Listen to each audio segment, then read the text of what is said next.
Bonsoir à tous, il est 19h30, c'est l'heure de votre rendez-vous avec l'actualité sur la MBC. Voyons le sommaire pour démarrer.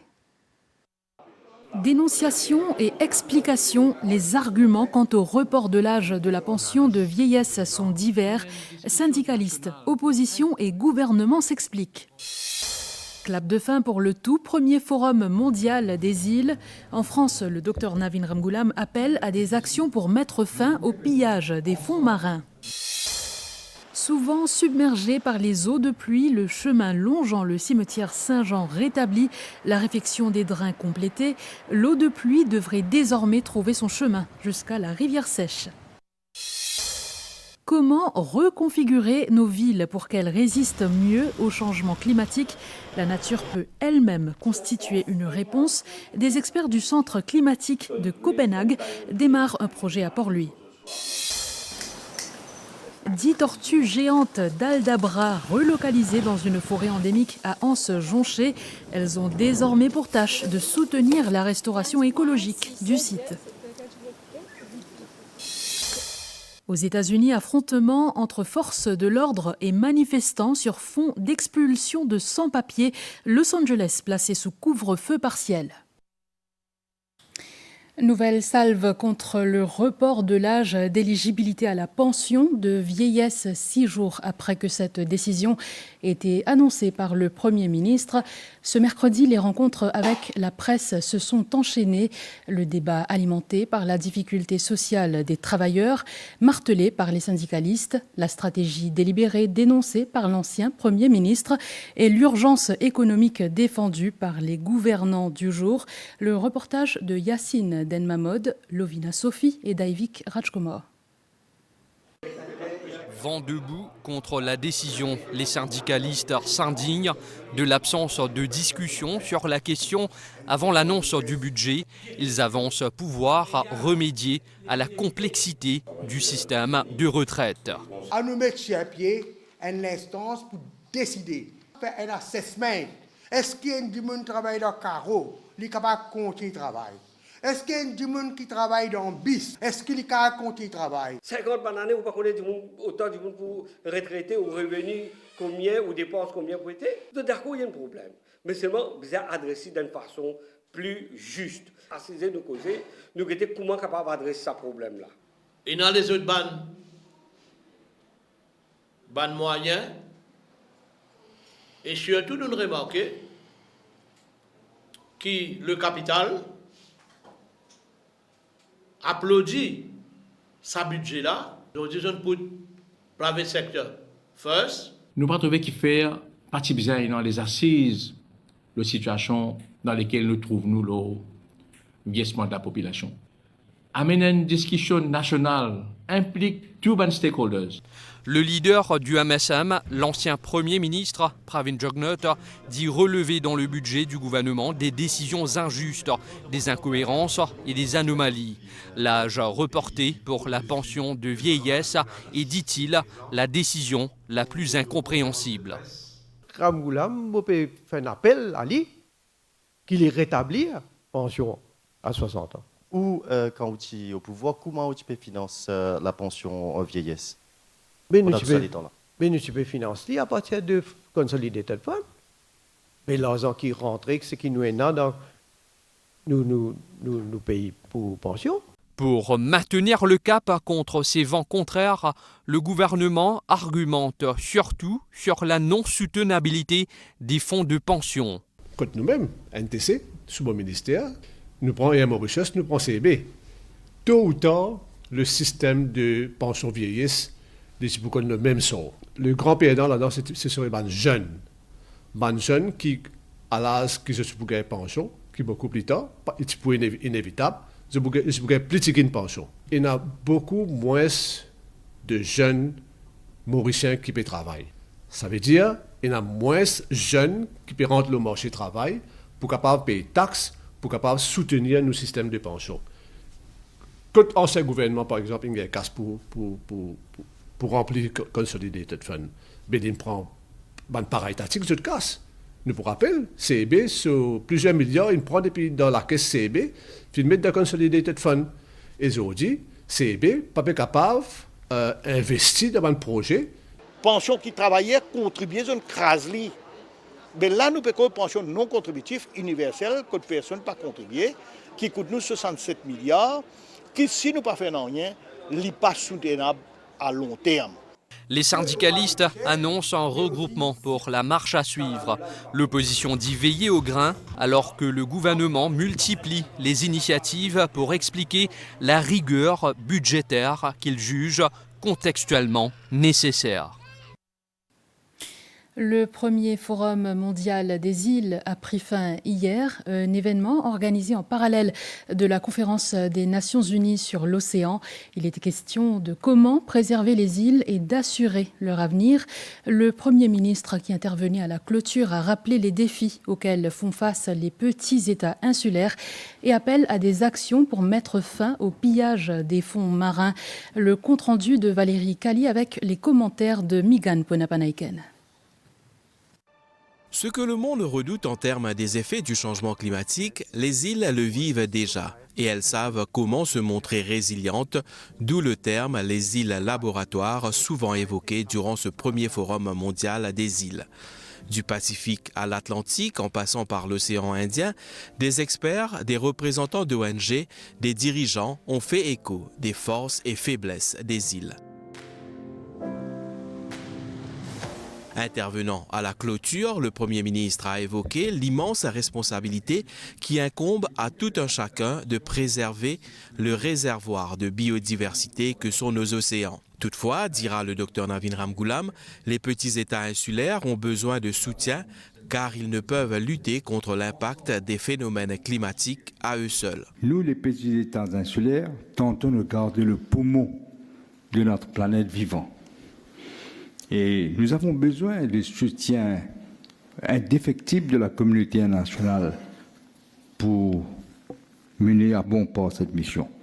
L'on ne peut dissocier la protection de l'écosystème marin des inégalités sociales et de l'écart croissant entre grandes puissances et petits États insulaires, surtout à cause des catastrophes climatiques. Cependant, les petits États insulaires comme Maurice ne peuvent agir seuls. La protection de l'écosystème marin requiert une nouvelle éthique, le transfert de technologies ainsi qu'une action collective et coordonnée tout en respectant la spécificité des petits États. Dans cette optique, je lance un appel pour que la communauté internationale déploie des ressources adéquates en soutien à l'action des petits États insulaires. Ce soutien passe aussi par le financement de la protection de la recherche océanique et la mise en œuvre des solutions innovantes pour mieux explorer et exploiter aussi nos océans. Cela pour le bien commun de notre planète. Le ministre français des Affaires étrangères, Jean-Noël Barrot, qui représentait le président Emmanuel Macron, indique que le soutien souhaité suivra. Il annonce que le traité pour la haute mer pourra entrer en vigueur d'ici la fin de l'année, avec l'Indonésie qui vient de le ratifier. À Maurice, le navire de recherche Dr Fridtjof Nansen a jeté l'ancre à Port-Louis après 3 semaines dans l'océan Indien. Cette mission célèbre les 50 ans du programme IEF Nansen, un partenariat entre l'ONU et la Norvège pour mieux protéger nos océans. Le point avec Ajmal Moitob. Après 3 semaines de recherche intensive dans les eaux profondes de l'océan Indien, le navire Dr Fridtjof Nansen a jeté l'ancre à Port-Louis. Une arrivée symbolique qui marque les 50 ans du programme IEF Nansen, une collaboration entre les Nations Unies et le gouvernement norvégien pour la gestion durable des ressources marines. À bord, des scientifiques mauriciens ont pris part à cette expédition. Leur mission, cartographier les fonds marins entourant Maurice. Ces navires ont des instruments pour pouvoir justement imager, donner une image du fond océanique. Les fonds océaniques, c'est comme la Terre. Il y a des montagnes, il y a des vallées, il y a des rivières, il y a des volcans. C'est exactement la même chose, sauf qu'il y a 4000 mètres d'eau, dans certains endroits 6000 mètres d'eau, dépendant où on va, au-dessus de ça. On a fait quand même le tour de Maurice, on s'est concentré sur certaines régions où vraiment il manquait des données, et parce que ces données-là vont servir justement à plusieurs autres acteurs pour aller faire de l'étude. So we have various kinds of equipment from measuring properties of the water. We have a On y trouve également une très grande biodiversité, c'est-à-dire de nombreuses espèces de poissons, de crustacés et de plancton. Il s'agit d'une région très active en matière de biodiversité. Le vaste territoire océanique mauricien d'environ 2,2 millions de kilomètres carrés fait face à des défis. Le réchauffement des eaux dû au changement climatique, la pollution marine et la surpêche. Des menaces bien réelles pour nos écosystèmes fragiles. Nous avons besoin de la science pour comprendre la valeur des ressources existantes. Nous avons besoin de données pour aider les décideurs politiques à faire les bons choix, à vraiment protéger, conserver et explorer. C'est peut-être le pilier le plus important de notre coopération avec Maurice. Ce navire a visité les eaux mauriciennes à 6 reprises. Il s'agit d'un programme qui repose sur un engagement à long terme. Les données collectées seront remises aux autorités mauriciennes, une base scientifique essentielle pour l'avenir de nos ressources marines. Les données qui peuvent gagner, oui, il faut partager. Parce que nous avons des droits de propriété intellectuelle, au-delà de les données que nous avons, c'est la recherche.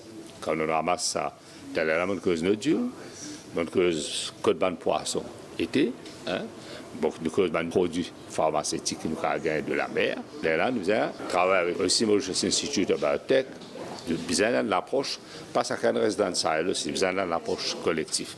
Et là, besoin d'une dimension commerciale. Depuis 1975, les océans ont été explorés par le programme IEF Nansen dans plus de 60 pays, soutenant la recherche et la gestion durable des pêches pour renforcer la sécurité alimentaire à l'échelle mondiale. Je vous le disais au sommaire, le projet de drain à Saint-Jean ainsi que les travaux entrepris pour élever le niveau de la Old Moka Road à proximité du cimetière sont complétés. Ce chantier, lancé en novembre 2023, vise à réduire les risques d'inondation en cas de forte pluie. Cet après-midi, les autorités se sont rendues sur place pour un constat. Madhvi Jagannath. À Saint-Jean, plus d'1 an et demi après, les travaux d'aménagement ont pris fin. Ce drain, large de plus de 2 mètres et d'une profondeur de 1,5 mètre, a été aménagé à côté du cimetière. L'eau de ce drain sera acheminée vers Rivière-Sèche, un projet tant attendu par les habitants de cette région. Bien satisfait parce que longtemps, on a gueulé beaucoup.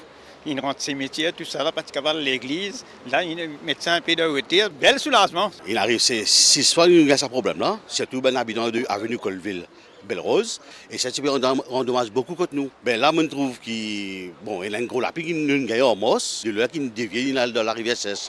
Tout ça de là descend là. Le ministre Adja Ganès et les élus de la région y étaient ce mercredi après-midi. Le coup de pioche de ce projet d'envergure a été donné en novembre 2023. Aujourd'hui, nous mesure dire habitants Cadbone, du monde qui présente le cimetière, du monde de la région, qui ça problème qui finit gagner là, les choses du passé, parce que nous avons un drain qui est bien fonctionnel, un drain qui est bien large. Donc c'était un gros projet qui coûte à peu près 180 millions de roupies. Outre l'aménagement de drains, des travaux ont aussi été effectués pour élever le niveau de la Old Moka Road à proximité du cimetière Saint-Jean. Cette route devrait être opérationnelle à partir du jeudi 12 juin. Puis le ministère de l'Environnement, en collaboration avec d'autres parties prenantes, a lancé un projet pour aider les villes à mieux faire face aux effets du changement climatique. Le projet, qui commence avec Port-Louis sur une base pilote, repose sur 2 grandes idées, à savoir utiliser la nature pour se protéger et mieux mesurer les dégâts causés par les catastrophes climatiques. Annabelle Volbert. Port-Louis, coincé entre la mer et les montagnes, est une ville belle, mais fragile. À la moindre pluie torrentielle, c'est la panique. Rues inondées, voitures emportées, maisons envahies par l'eau, la capitale encaisse, mais elle souffre. Et avec une urbanisation qui file à toute vitesse, le béton prend le dessus. Et l'eau, elle, ne sait pas où aller. Résultat, des crues soudaines qui paralysent tout. Pour changer la donne, un projet pilote a démarré avec une idée simple mais puissante, faire de la nature une alliée, en créant plus d'espaces verts. On pense qu'un espace pour retenir l'eau en ville pourrait avoir plusieurs fonctions, pas juste empêcher les inondations. Pendant l'atelier, on va explorer ensemble différentes idées pour voir où et comment on peut les mettre en place. L'objectif, c'est de créer des plans simples et concrets, autant pour le design que pour la mise en pratique. On va d'abord repérer les endroits à Port-Louis où ces solutions pourraient marcher, puis choisir celles qui sont les plus adaptées. Si nous sommes capables d'avoir une solution, c'est-à-dire une solution naturelle, c'est-à-dire à base de bonnes plantes, ça peut aider nous au moins pour capable ralentir la base de l'eau et éventuellement diminuer les dommages que nous finissons trouver dans les passés, que ce soit en termes de pertes humaines, que ce soit en termes de bonnes véhicules.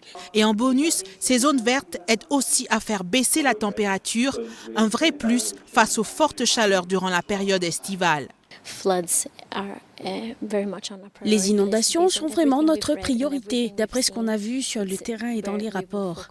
C'est là qu'on va mettre le plus d'énergie. On va aussi s'intéresser à la chaleur en ville, un vrai souci surtout dans les centres-villes à cause de ce qu'on appelle l'effet d'îlot de chaleur. Le but du projet, c'est de créer un modèle que d'autres villes pourront suivre et adapter à leur propre situation. Une deuxième ville sera bientôt choisie pour suivre les pas de Port-Louis. Les autorités souhaitent étendre ce modèle à tout le pays, ainsi qu'à l'île Rodrigue. Grâce à des données solides sur les pertes humaines, économiques ou environnementales, les autorités pourront mieux prévoir, mieux protéger et surtout mieux agir face à la crise climatique. À quelques jours de la journée mondiale du don de sang qui a lieu chaque année le 14 juin, on s'intéresse au parcours d'une poche de sang, du prélèvement à la distribution dans les hôpitaux, en passant par l'analyse des échantillons et la séparation des différents composants sanguins. Chaque étape est encadrée par des règles très strictes. Les détails avec Krishan Sitia. Comment besoin?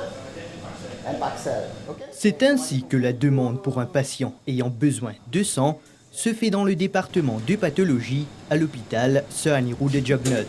Cependant, il ne s'agit pas simplement de puiser dans la réserve de sang de l'établissement. Il y a plusieurs composantes qui nous préparent là-dedans. Comme on dit, FFP, platelets et cryoprécipitations. Tout ça, c'est plusieurs composantes de 10 sang. Il y a un patient qui a besoin spécifiquement de ces composantes. Là, nous donnons ces composantes. Là, quand nous gagnons une requête comme ça, nous procédons pour le patient-là, nous devons faire ce groupe sanguin. Comment nous finissons ce groupe sanguin? Là, nous pouvons choisir un 10 sang qui est le même groupe avec ce patient-là. Là, nous avons un procédure qui nous dit de faire cross-matching.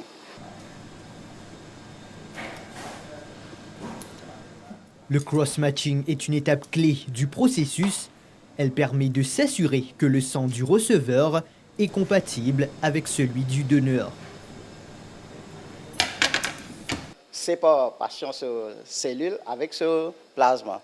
Là, ce plasma-là, nous mettons dans sa main wells de sa main cela, et en même temps, là, nous mettons sa disant donneur-là dans sa plasma-là. Nous incubons pendant 15 minutes à 37 degrés. Quand il finit, là, nous avons un centrifuge spécial pour centrifuger ça. Là, nous mettons dedans. Une cellule donneur, il finit de descendre net dans la tube là. Qui veut dire ça, c'est une disant qui est compatible avec sa donneur. Il ne va faire aucune réaction. Si tu prends une réaction, sa cellule-là, pas tu peux descendre dans la tube là. Là, tu peux rester là-haut de cela. Ça veut dire là, je peux dire que sa disant-là n'est pas compatible avec sa patient-là. Le sang, une fois préparé, est stocké dans ce réfrigérateur en attente d'être récupéré par le personnel infirmier. Il est transporté dans une glacière pour maintenir sa température jusqu'à son destinataire. Justement, ce mercredi, une collecte de sang s'est tenue au collège d'Étas Lekraz Tilok à Flac. L'occasion pour les élèves de rappeler l'importance de ce geste qui peut sauver des vies. La cérémonie protocolaire a réuni plusieurs personnalités, dont le ministre de la Santé et la représentante de l'OMS à Maurice. Les donneurs réguliers ont été récompensés pour leur engagement au fil des années.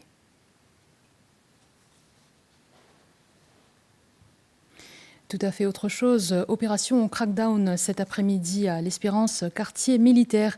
Les autorités ont découvert plus d'1 millier de bonbonnes de gaz ménager entreposées dans un bâtiment. Un stockage illégal qui, selon le ministre Michael Sikuen, constitue un danger. Il propose d'amender la loi pour augmenter la limite de stockage de gaz ménager dans les stations-service. Cynthia Moutou. Il y aurait plus de 1900 bonbonnes de gaz ménager stockées dans ce bâtiment, selon le propriétaire. Ce dernier déclare avoir beaucoup de clients. Moi, je revendais, moi, à peu près 30 ans. Mais je démarre avec bien mes bonbonnes, mais avec à long terme, nous avons des clients régulièrement. Des clients poultry, mais doucement, nous augmentons. Qui, quand ils ont surtout, ils assurent domestique. Ce type de stockage est non seulement pas autorisé, mais constitue également un danger. C'est pour cela que les autorités ont fait une descente des lieux. Il y a plus que 1000 bonbons de gaz dans un endroit fermé. Donc un stockage illégal, comme il était aujourd'hui, est très dangereux pour les habitants de l'endroit, est très dangereux pour même les gens qui habitent dans le bâtiment. Donc là, la police et aussi les pompiers peuvent prendre une action qui vise. Le stockage de bonbonnes de gaz ménager est bien réglementé, tout comme le nombre autorisé. Le nombre de gaz qui gagne droit à garder l'eau and filling station, qui va garder à l'extérieur, c'est 3300 livres de gaz. Quand on convertit en bonbonnes de 12 kg, les fait 137 bonbonnes de gaz qui gagne droit, qui est autorisé, garder l'eau and filling, mais l'extérieur. Et pour pallier au manque de gaz ménager dans certaines régions, le ministre propose d'amender la loi qui date de 1962 et d'augmenter le stockage dans les stations-service. Des discussions sont en cours. De la Vanille Nature Park à Rivière-des-Anguilles à la vallée de l'Est à Anse-Jonché, c'est un voyage peu ordinaire qu'ont effectué 10 tortues géantes d'Aldabra tout récemment. Elles ont été relocalisées dans une zone de forêt endémique protégée et restaurée par l'ONG Ebony Forest. Ces tortues joueront un rôle actif dans la préservation de la biodiversité de cette forêt. Sarah Ono a suivi cet exercice. Les images sont de Vénou Païdégadou. Il est 8h30 quand 10 tortues âgées entre 7 et 15 ans et pesant déjà jusqu'à 80 kg malgré leur jeune âge se préparent pour quitter la Vanille Nature Park à Rivière-des-Anguilles, l'unique parc zoologique du Sud.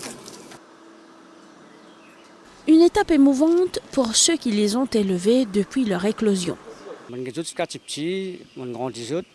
Et là, je peux aller un petit peu triste parce que je peux éloigner avec nous. Mais là, normalement, les autres tortues en gros, là, nous en gros, donc on fait un travail là. L'équipe de la Vanille, tu peux que ça va tortue là depuis les autres bébés. Maintenant, passe la main à Vallée de l'Est. Là aussi, maintenant, je peux regarder la tortue. Ces tortues s'apprêtent à entreprendre pour la toute première fois un voyage des plus atypiques. Un transfert à la Vallée de l'Est dans une forêt endémique qui deviendra leur demeure. À leur arrivée dans la zone protégée, une chaîne humaine se met en place. Des jeunes engagés, employés et stagiaires d'Ebony Forest transportent une à une les tortues dans des bacs à travers les sentiers. Pour arriver à leur nouvelle demeure, il aura fallu traverser une forêt endémique se trouvant sur des pentes pendant une quinzaine de minutes. Fais attention devant. Ouais, ça descend là. Les tortues découvrent enfin leur nouvel environnement. Cette tortue-là, on l'a ramenée parce que c'est ce qu'on appelle une espèce clé de voûte. C'est-à-dire une espèce aussi qu'on appelle écosystème engineer. Donc ce que cette tortue-là fait, elle va contrôler les espèces exotiques en les mangeant. Elle va aussi aider à replanter la forêt en mangeant les graines des arbres endémiques parce qu'il y avait un certain mutualisme. Donc les tortues ont la nourriture avec les arbres et les arbres se font disperser par les tortues. Des géantes paisibles, encore jeunes, mais déjà essentielles. Leur impact sera durable et conséquent au fil des années pour cette forêt. Aux États-Unis, en proie à des affrontements depuis bientôt une semaine, un couvre-feu est entré en vigueur hier soir dans le centre de Los Angeles. La police a interpellé plusieurs personnes qui ne respectaient pas cette décision. Voyons tout cela avec Megan Ponapanaiken. Au 5e jour d'affrontement entre forces de l'ordre et manifestants opposés aux expulsions musclées de sans-papiers, la maire de Los Angeles, Karen Bass, a instauré un couvre-feu dans le centre-ville. Cette mesure, qui vise à mettre fin aux actes de vandalisme et de pillage, est en vigueur de 20h jusqu'à 6h du matin. Depuis vendredi, la deuxième plus grande ville américaine, à forte population d'origine hispanique, et le théâtre de heurts entre protestataires dénonçant des raids de la police fédérale de l'immigration et des forces de l'ordre en tenue anti-émeute. We need immigrant workers in this city really badly. We've just gone through devastating fires. We've lost 14,000 structures. And if you look at who builds this city, it's immigrants.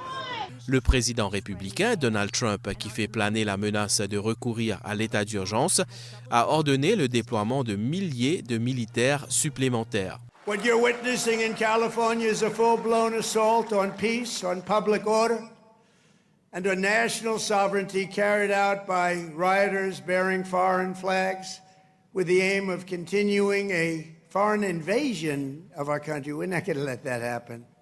De son côté, le gouverneur démocrate de Californie, Gavin Newsom, tente de l'en empêcher par voie judiciaire. 25 personnes ont été arrêtées dans la nuit d'hier. Selon les médias, Los Angeles aurait connu sa nuit la plus calme depuis une semaine.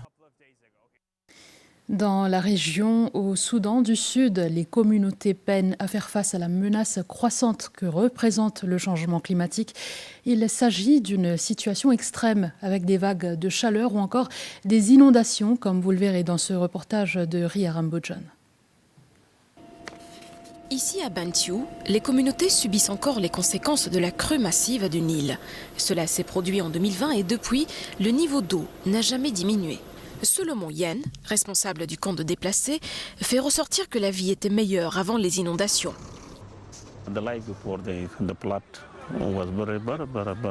Lorsque les personnes déplacées à l'intérieur du pays sont arrivées ici, elles pouvaient aller chercher du bois de chauffage dans les broussailles et les forêts. Aujourd'hui, la situation a changé.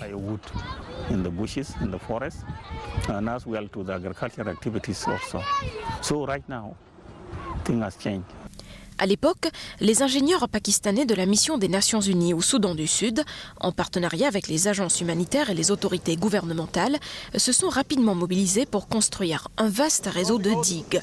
Cette mesure de prévention fragile permet de maintenir la zone à flot. Les ingénieurs effectuent également une surveillance hebdomadaire du niveau des eaux pour détecter rapidement toute augmentation. Cette année-ci, les précipitations cumulées devraient augmenter de plus de 50%. Si les perspectives sont sombres, la résilience et la détermination des habitants de Bantiu demeurent intactes. Ils ont trouvé de nouveaux moyens de survie, la construction de canoës pour pêcher et s'aventurer loin. Si les efforts ont quelque peu porté leurs fruits, il ne fait aucun doute pour cette population que les chocs climatiques imprévisibles continueront de créer de nouvelles menaces. Également dans l'actualité, lundi, les passagers qui se trouvaient sur le bateau parti d'Italie pour briser le blocus israélien à Gaza ont été arrêtés par l'armée israélienne. Parmi les 12 militants pro-palestiniens du bateau, il y avait la militante Greta Thunberg. Megan Ponapanaiken nous en dit plus. La Suédoise Greta Thunberg était parmi les 12 militants pro-palestiniens à bord du voilier humanitaire Madeleine, intercepté dans la nuit de dimanche à lundi. Le voilier s'était approché de Gaza en dépit des mises en garde d'Israël qui avait donné l'ordre à son armée de l'en empêcher. Selon les autorités israéliennes, l'opération s'est déroulée en toute sécurité, mais les militants qualifient leur arrestation d'illégale. My name is Greta Thunberg and I am from Sweden. If you see this video, we have been intercepted and kidnapped in international waters by the Israeli occupational forces or forces that support Israel. Greta Thunberg a été renvoyée en Suède par Israël après avoir tenté de briser le blocus humanitaire à Gaza par la mer. Arrivée à Paris, elle dénonce avoir été kidnappée par l'armée israélienne. Direction le Costa Rica en début de semaine. Les autorités locales ont saisi plus de 3400 kilos de cocaïne dissimulée dans un conteneur de fruits frais destiné au marché européen. Selon le ministère de la Sécurité publique, cette saisie porte le total de cocaïne interceptée dans les ports du pays à plus de 13 tonnes depuis janvier. Voilà, c'est ainsi que se referme ce journal. Merci de l'avoir suivi. Bonne soirée sur les chaînes de la MBC.